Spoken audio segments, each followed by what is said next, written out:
Ever play a game that you just want to like in the worst way, but you just can't? That's how I felt with Krusty's Funhouse for the NES.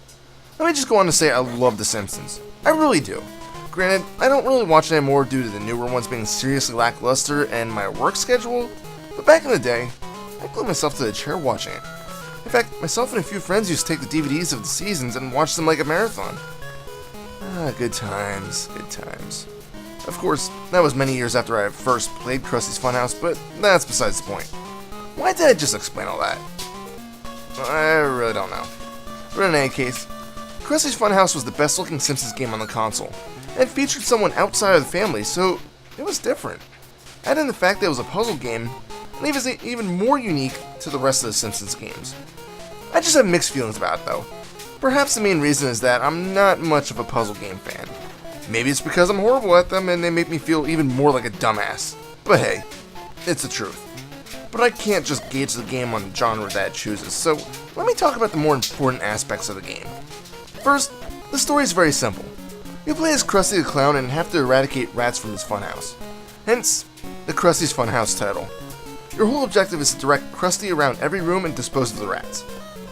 In order to do this, you have to pick up blocks, pipes, and objects like that to lure the rats into the machines that Bart and Homer are running to get rid of the infestation. It may sound simple, but there's a few things that will stop it from ever being easy. The first is the rats' movement patterns. They'll move strictly in one direction, and once hitting a wall, will turn around. This means that if there's something blocking a rat, they'll turn around and you'll have to wait until they come back if you need to place something ahead of them. This is one of my personal problems. I'm not a patient person. This game's already doomed for me. Secondly, the rats can only hop up to objects that are 1 block high. If something has a 2 or more block height, they'll act like it's a wall and turn around. Because of this, you may need to place a block, let the rats cross it, pick it up, and hurry ahead to place it somewhere else. Because of this, there will be times where you may only be able to control the path of 1 rat at a time. Granted, these aren't actually problems with the game, instead are just roadblocks to make you think of your next move. The actual issue with this is that there are timed rooms in addition to the leisurely ones. If you can't figure out the correct path for the rats in a certain amount of time, or even fail to place or remove a proper block in time, you'll be forced to abandon the room by pressing select. This sacrifices one of Krusty's lives, so you'll want to pick up on these time rooms quickly to avoid any unnecessary waste of lives. That's one thing I do like about the game. If you get that screwed up that you can't proceed, or just want to try something different to avoid a completely raging situation, you can just press select. As I said, it uses up one of your lives, but it allows you to start from scratch. I think it's a great addition to the game, and more puzzle games of the era should have featured it. Then again, as I think about it, maybe they didn't, I just don't know about it. Anyway, moving on. Another thing that I have to praise the game on is the controls for Krusty. I know, it's a freaking puzzle game on Nintendo. How difficult could the controls get? Well, it's more accurate to note about the fluidness of the controls. Krusty moves very smoothly, which, again, is a major improvement over the other Simpsons games. Krusty can jump much higher than Bart in the other Simpsons games, so he can reach most areas easily. If you walk up to blocks, you can press B to kick them that reveal the item inside. The blocks that you can pick up can be acquired by pressing down as Krusty stands on top of them. Krusty can also throw projectiles at his enemies by pressing B. Again, they're simple to use, which would be expected. The graphics are good to look at too. Other than the MS Paint looking title screen, the visuals are very well done and convey the quirkiness of the show. My only gripe is that it can be difficult to see what blocks you can pick up. For example, can you see the blue block there?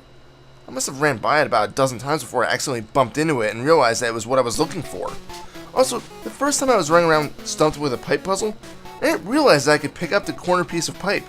Instead, I just thought it was some sort of strange object or glitch that was just sitting there. Perhaps there should have been some sort of indication that you could carry it around. As I'm on that subject, there is also a room that requires you to place a block above a small crevice. How the hell are you supposed to know that you can place a block on air? Perhaps the block should have been something like a small bridge for the rats to cross. A block doesn't make much logical sense. I mentioned lives and throwing stuff, so let me expand on that. In addition to just leading the rats to their deaths, you do have to avoid enemies and long drops. Krusty can be damaged over time, and there's no health meter to indicate how healthy he is. Instead, Krusty becomes visibly tired, breathing heavy when seriously hurt. To take care of those enemies, you can throw pastries or rubber balls at them. The pies are more common and travel in a small arc. The balls have more power but require a bit more skill, say hit the ground and start bouncing all over the place. You can also only throw one of those at a time, so if you miss an enemy, you'll have to wait for it to disappear before trying again. These balls can also destroy certain blocks, so you may need to save a few. The trick to this is that you can't switch weapons, so if you exhaust all of the rubber balls and find out that you need them to continue, well, you may as well press select. There is no save system, but passwords are available for when you complete an entire hallway. This means finishing about a dozen rooms, so if you encounter one too many of the unwinnable situations, you may have to repeat a good chunk of the game. One final thing to add and I'll wrap this game up. There are a few bonus rooms you can find. In order to enter these bonus rooms, you'll need to just access a secret part of the stage or hit the exact right area, and you'll be teleported to an area where you'll have a few seconds to collect every item in the bonus stage. Fail, and you'll have to try again by exiting the room and retrying it. You can tell if you missed a room or not when you successfully complete a room, but it doesn't get locked.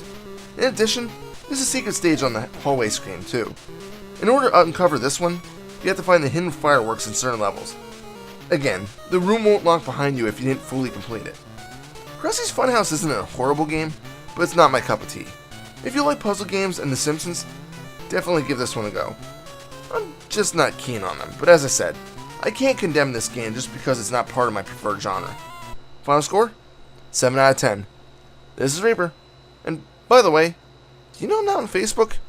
Check out my random thoughts I have and keep up with the latest videos I decide to create. Or you can just harass me with your thoughts, comments, suggestions, opinions, gripes, requests, or presents. Presents would be awesome. In case you can't read the text that's currently on the screen, you can check me out at facebook.com/reapersreviews. All one word for those who aren't so techy. Check me out, and happy fragging.